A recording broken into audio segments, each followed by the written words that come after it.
sharafteena iyo maanta islaamnimadeena ilaaliya waa hudheel u furan ummadda reer Burco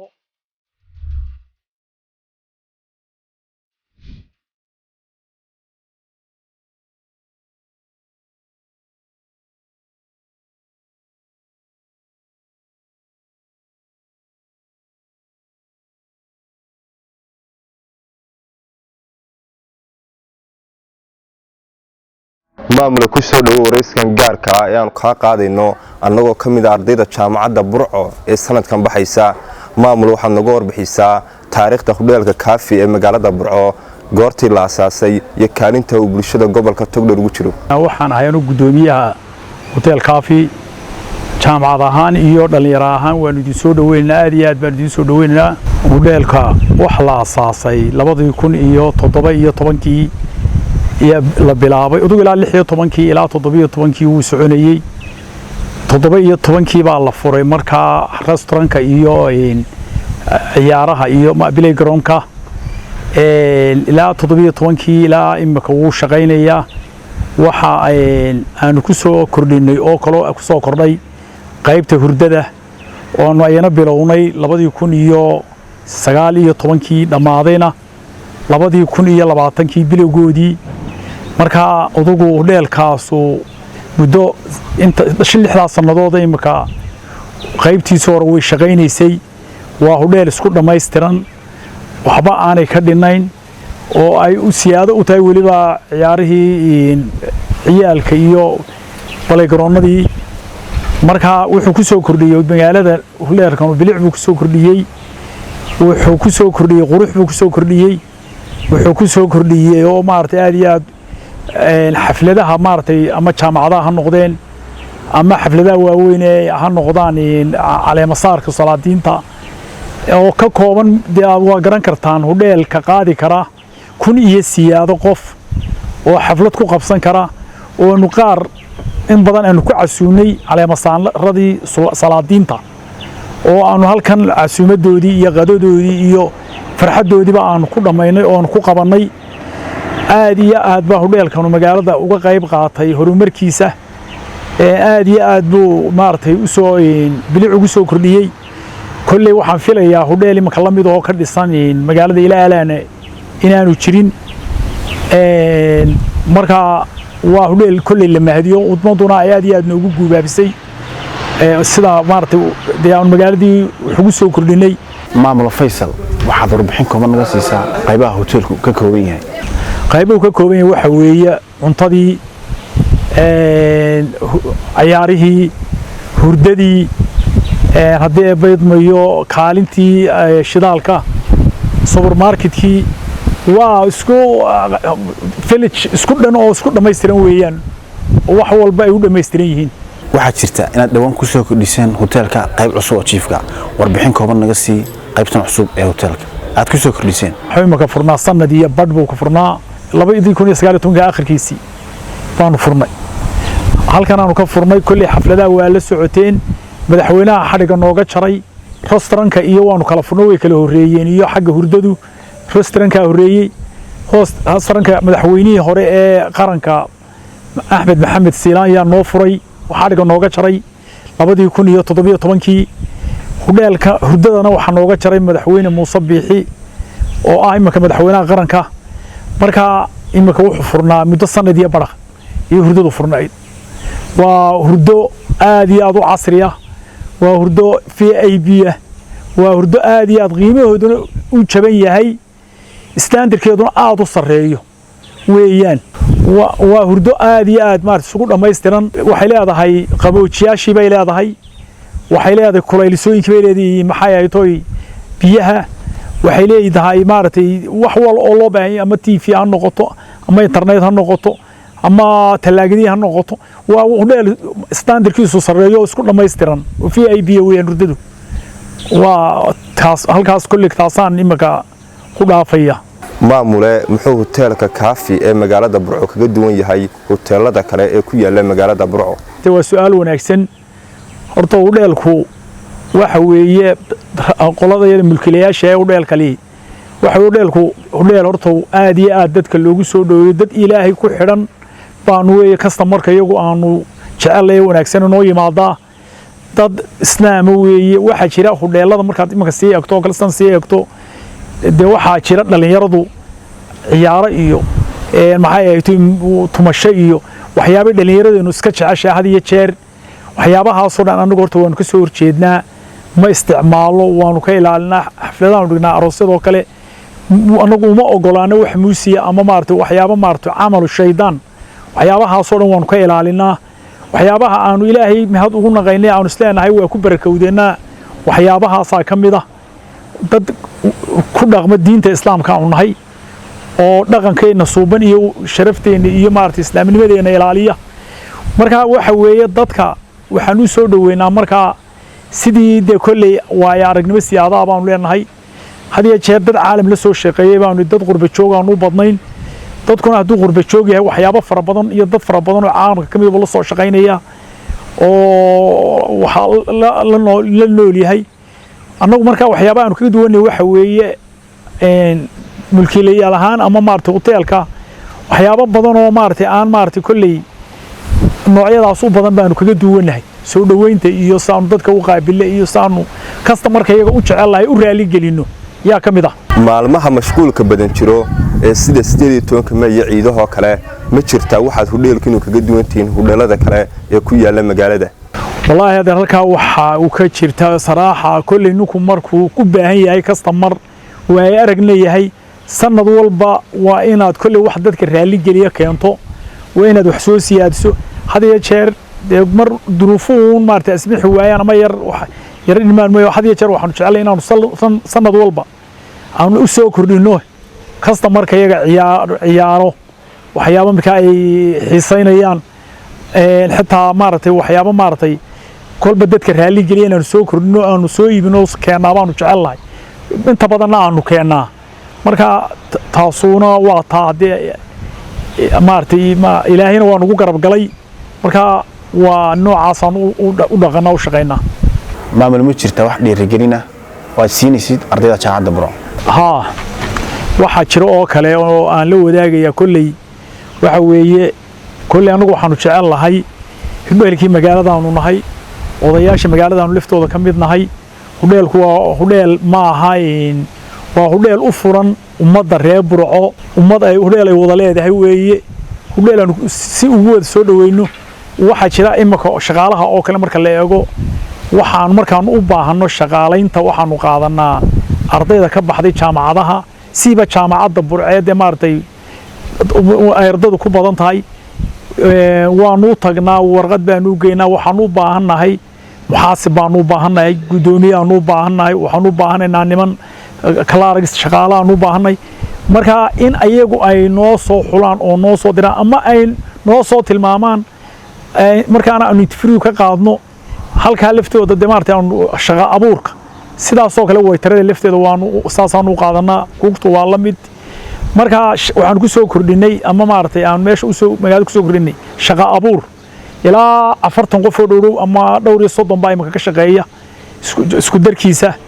dadkaasuna waa dad muwaadiniin oo reer Burco u badan intooda badan wixii aanu ka maarmi weynana gobolada kale ee Soomaaliya baan ka qaadanaa inagu soo kordha marka dadka waxaan ugu baaqaynaa ama aan u soo dhaweynaynaa hudheelku waa hudheelkiini waa idin soo dhaweynaynaa aad iyo aad baan idin soo dhaweynaynaa waa idin raali gelinaynaa waa meelo ka badan oo maartay aan waxyaabo fara badan oo maartay annaga nooga faa'iido badnaan lahaa baa jiray markii aanu hudheelkan dhisaynay aanu baleenkiis dejinaynay waayo dad fara badan baa waxay talaahan ugu siinayeen aanu Hargeysa kale ka dhigno waayo waa hudheel lacag fara badan ku baxayso waa hudheel standardkiisu sareeyo hudheel qarash badan iyo lacag badan ku baxayso war Burco ka soo noqon mayso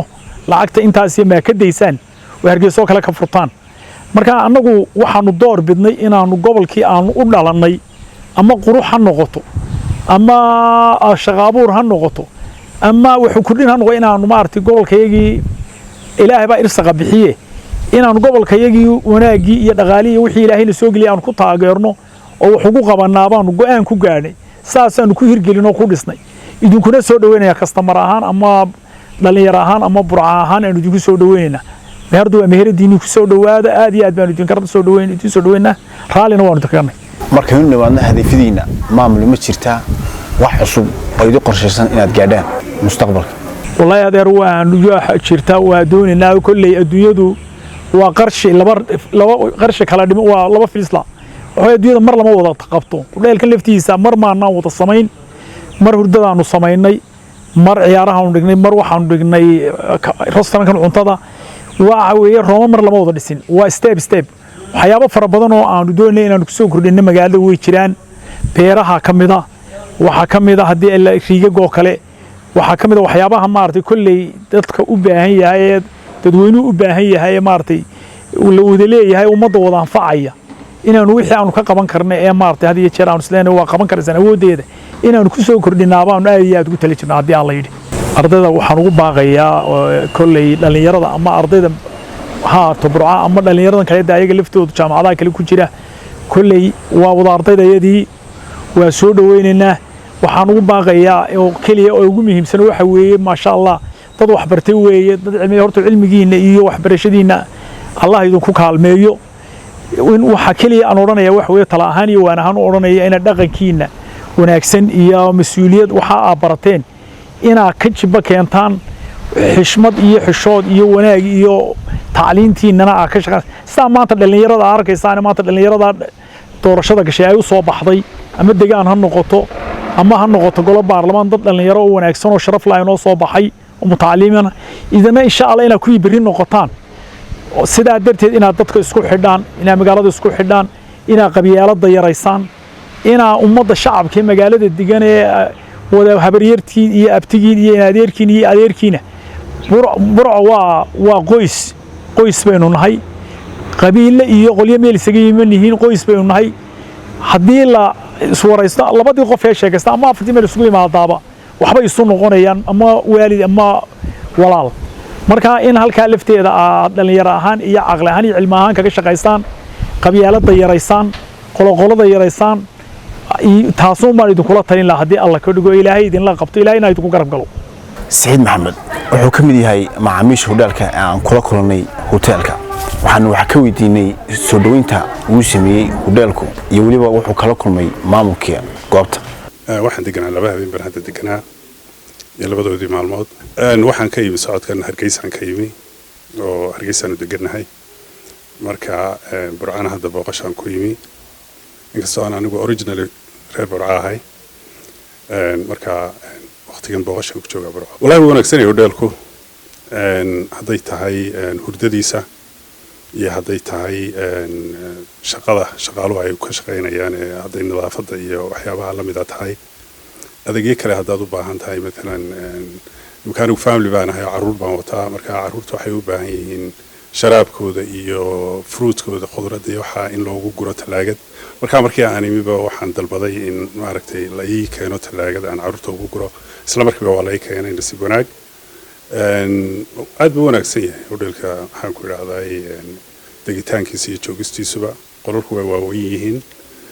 air condition buu leeyahay oo maaragtay haddii aad hawadu yaro kululaato kale aad isticmaali kartid marka waxaan odhan karaa waa hudheel wanaagsan oo runtii ku wanaagsan in la dego wuu ka duwan yahay runtii dee hudheelku waa hudheel weyn oo standardkiisu sarreeyo space ahaan hadday noqoto baaxadda uu ku fadhiyo hudheelku wuu weyn yahay magaaladana waa ka yara dibadda oo wuu ka yara baxsan yahay oo buuqa magaalada iyo waxaan ku idhahdaa baabuurta iyo socodka dadka badan ma maqlaysid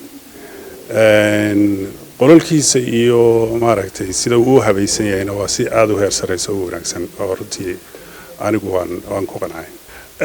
guud ahaan horta hudheelku wuu wanaagsan yahay laakiin habeenkii waxaad moodaa laydharhka ku xidhan inay yihiin laydhar casaan iyo green hudheelkuna wuxuu leeyahay space weyn oo beera ah oo qurux badan oo la fadhiisan karo haddii loo samayn lahaa laydhadh biro dhaadheer oo laydharaho maaragtay caddaana oo habeenkii dadku garanaysaa ay wax arki lahaayeen way ka qurux badnaan lahayd sidan uu imika yahay waayo imika markaad soo gasho habeenkii waxaad moodaysaa meeshoo dhimi inay madoodahay oo loogu talagalay meel aan la isarkin inay tahay laakiin maadaama uu hudheel weyn yahay oo space weyn oo wanaagsan oo maaragtay beeranna uu leeyahay waxaa ku wacnaan lahayd in laydh lagu sameeyo badan si ay bilicdiisu u soo baxdo faadumo faysal jaamac oo qaabilsan qaybta hurdada ee hoteelka kaafi ayaanu iyadana wax ka weydiinay qaybta ay mas'uulka ka tahay iyo shaqada ay bulshada u qabato. magacaygu waa faadumo faysal jaamac hoteelka waxaan qaabilsanaa qaybta receptionka ee hurdada waxaan ka kareynaa qolal kala duwan oo qaar waa super deal laga siihiin qaar deal laga siihiin qaar VIP yihiin qaar family rooms yihiin qolal aad u fara badan dadku aad adeegayga aad bay uga helaan masha Allah si wacan baan loo soo dhaweynaa qololka adigu kala qiimo kala duwan baan ku kareynaa qaar baa 30 lagu kareeyaa qaar baa 25 lagu kareeyaa qaar baa 50 lagu kareeyaa qaar baa 40 lagu kareeyaa runtii xagga nadaafadda xagga adeegga alxamdulillah aad baan ugu fiicannahay aad baan dadku nagu amaanaa waxaan kaga duwannahay hoteelada kale waxaan leedahay qaybteedan waxay leedahay meel ay dadku aad jawi fiican leh oo jawi bilaabuuqa badalka dadkuna waa ka helaan dadka madaxda ku soo degta waxa ku soo dega dadka xukuumad mucaarad cid kasta way timaada jawiga fiican ee bilaabuuqa ta kale ay dadku nooga helaan kaga duwan waxa way xagga nadaafadda aad baan u adkeynaa adeega kale dadka kaga duwanay hoteelada kale waxa kamid ah qof isagoo qolkiisa jooga ayaan adeega cunto aan fiilinaa marka ay doonayaan cuntada 5 marba loo geeyo goobtiisa isagoo jooga waxyaalo fara badan buu qabtaa xagga imka dadkan halkan ku soo dago kale dadka carruur wata dibadda ka yimaada carruurtoodu waxay helaan meel ay ku ciyaaraan cuntada adeegeeduna aad buu fiican yahay dadka waxaan u sameynaa qiimo dhimis dadka 7 cisho ku jira hoteelka ama 6 cisho ku jira oo kale qiimo dhimis baan u sameynaa